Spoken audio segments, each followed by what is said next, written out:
What's up, chess fans? So this is a recap of my round 2 game at the local tournament in Westchester. In this game, I am playing a 1650, approximately. I gained 1 rating point since my last game, so I'm starting with a rating of 1994. All right, let's hop into the action. So he played knight c3 on move 2, which is the Vienna. Typically, white goes into some type of gambit lines, starting with f4. Black can respond with d5, and there's a whole lot of theory around this. But he actually played knight f3. Now, of course, I could respond with knight c6, and this leads to some kind of drawish 4 knights game. Decided not to do that, and instead play bishop b4, which is a little more active. And this is essentially, they might call this either the Russian game or the reverse Spanish. It's essentially Ruy Lopez in reverse. But unfortunately, this is the extent of my opening knowledge, and somewhat on my own at this point. He played a3, and I played the natural-looking move, bishop a5, but this turned out to be a mistake, as we'll see in a minute. Now, if you think about the normal Ruy Lopez from the white side, after bishop e5 and a6, the most common response is bishop a4. So this seemed natural to me to play this as black. However, I got into all kinds of trouble, as we'll see. He followed up with d3, which I thought was very passive, and played actively d5. Now, he can't really capture the pawn on e5, because I simply have ideas of just castling, bring my rook over to e8, and he'll wind up having lots of trouble on the e-file. So he didn't do that. Instead, he took d5, and after he captured, put his bishop on d2. I castled. Again, he cannot take on e5 because of rook e8.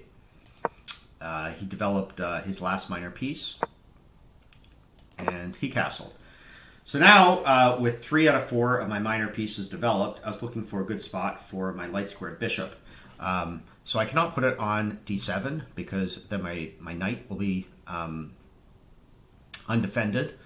I also didn't want to put it on g4, because then I run into all kinds of tactics with knight e5.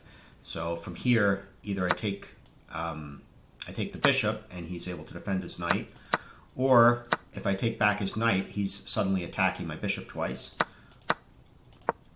Let's go back. I also didn't want to put my bishop on f5, because then I run into this big pawn chain. So really the only logical place to develop it appeared to be e6. Now, the problem that I have is if I were to put it immediately on e6, he can hop in and attack it with knight g5. He also has some ideas of knight takes d5, followed by this kind of trap. I were to move my bishop, try to trap my bishop. So after some thought, I decided to play h6 with the notion of protecting the g5 square, and also in some later positions, I could give my king some luft. But this turned out to be a huge mistake. So if you want to, you can pause the video and try to see what white should do on his next move. And as soon as I played h6, I realized the problem. White responded with b4 immediately, and immediately I recognized I'm losing a pawn here. The problem is, if I simply retreat my bishop, well, then he will just retrade knights and play c4 after my queen moves. Let's say, for example, here, and he can trap my bishop. This is classic Noah's Ark trap. Let's go back. So the only move that makes logical sense is to trade knights, but of course that gets his bishop out to c3, where he now has a double attack on the e5 pawn, and on top of that, he's also still attacking my bishop. After moving it, he wins a pawn. So after looking at the position, I did realize that despite the fact I'm down a pawn, I still have some good chances for some piece activity. And the engine tends to agree. It doesn't give white a full pawn. So I started with knight d4, just simply to go after his light squared bishop. He played an excellent move, knight c4, to go after my bishop. And then I played rook e8. The idea being that if he tries to take my bishop immediately, of course, I can take his bishop.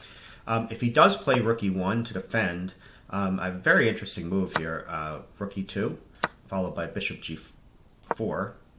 Of course, he cannot interpose because then I have a double attack on his king. But let's go back. He didn't do that. He played another good move here, bishop f3. Now, of course, I don't actually want to take it and help him develop his queen.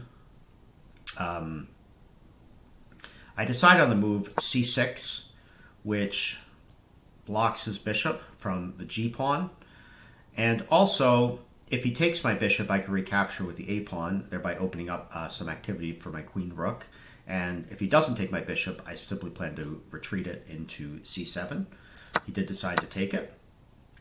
And now, fortunately, White has been playing very well up to this point. He made his first bad move, rook e1,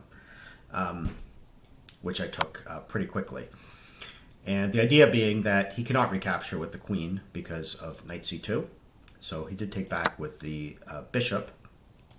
And then I have a move, queen f6, threatening knight c2. Of course, opening up the attack on the a1 rook, and also threatening to mess up his pawn structure with knight f3. He responded with c3. And so first of all, I was definitely considering just simply trading everything on f3. But this would lead to an ending where we have opposite colored bishops, and these are notoriously difficult to win. Even being a pawn or two up, they're very, very difficult. And in this case, I'm a pawn down, so I'd probably be struggling to make a draw. So let's go back. So I gave knight b5 lots of thought, with the idea being that if he tries to chase out my my knight, possibly I could take the a-pawn. But I didn't actually see a continuation. He can attack my knight, and it's effectively trapped. Possibly I could play something like this, but I think he can defend. So let's go back. I also considered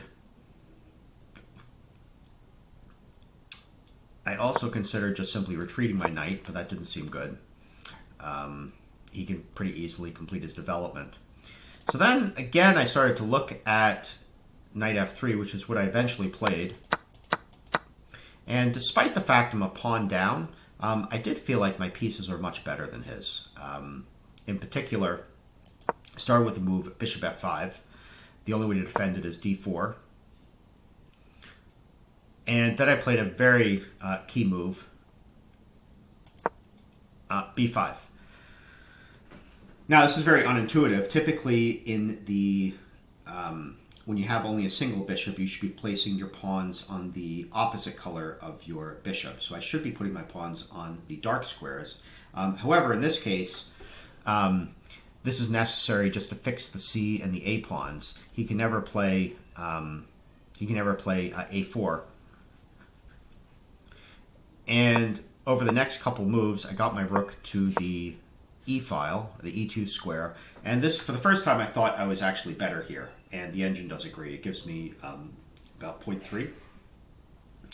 The idea being that he can't actually do a whole lot.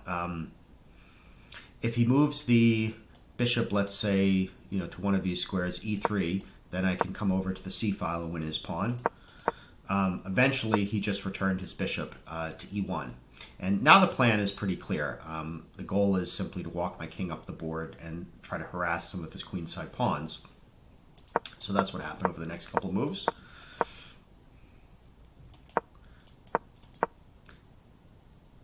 And at this point, strangely, White is almost in zugzwang.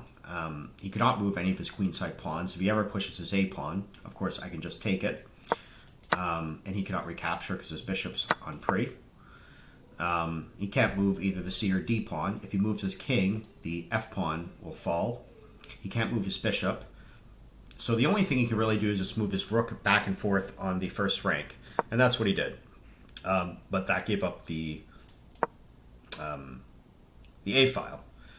And then he plays rook D2. So from here, I actually had another long think. One possibility is to keep the rooks on the board and just play rook A3, in which case, but then he will actually get quite a bit of counterplay. He gets his rook into my position. Let's say possibly I could defend, and he'll get this pawn. And this may become more difficult, I would say, to win. Let's go back.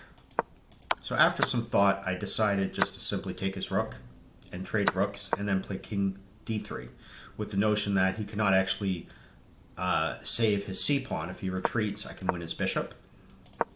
So he has to actually come up with his bishop, in which case I can capture his C pawn. And now the material's even.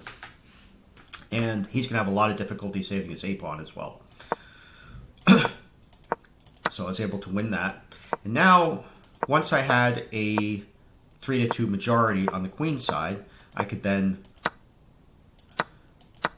create a passed pawn. Incidentally, the computer actually prefers b4. It says this is a better. But in any case, I took the pawn, and once I had a passed b pawn, I could then run my king back to the king side, and where I again have a 3-2 majority. So over the past few moves, I came from being a pawn down to being 2 pawns up.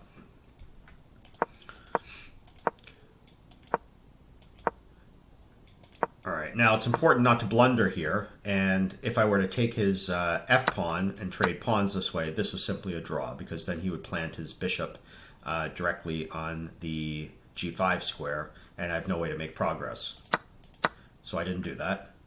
I created my majority, and this is off to a relatively routine win. And at this point, he resigned because there's no defending both pawns. I'm just going to play h2, and when he gives up his bishop, I'm going to run my king back to the queen side to escort my pawn home. So this was a relatively difficult game.